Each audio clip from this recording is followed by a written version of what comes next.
ఆ! భగవంతుడికి అర్పించినటువంటి కర్మ భక్తి అని అనలేము. అది నిష్కామ కర్మ. అది కర్మే. ఇది భగవదర్పితం కర్మాపి భక్తిరేవ మతం. తదా కర్మ కిం? ఒకవేళ భగవంతుడికి అర్పించిన కర్మను భక్తి అంటే మరి కర్మేంటి?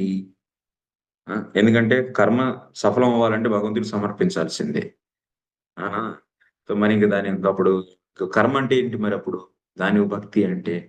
అందుకోసమే సో, దాన్ని కర్మయోగం అని అనాలి. దాన్ని భక్తి యోగం అని అనాల్సిన అవసరం లేదు. లేకపోతే అది వైఫల్యం అయిపోతుంది. విఫలమైపోతుంది.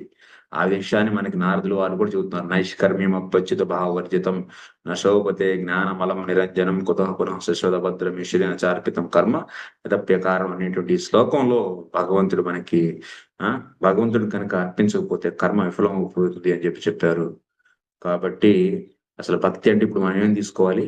భక్తి అంటే భగవంతుడి యొక్క చరణ మాధుర్య ప్రాప్తి సాధనీభూత భగవంతుడి యొక్క చరణాల పట్ల మధురిమని కలిగింపజేసేటువంటి కేవల శ్రవణ కీర్తనాది లక్షణ ఏవ భక్తి.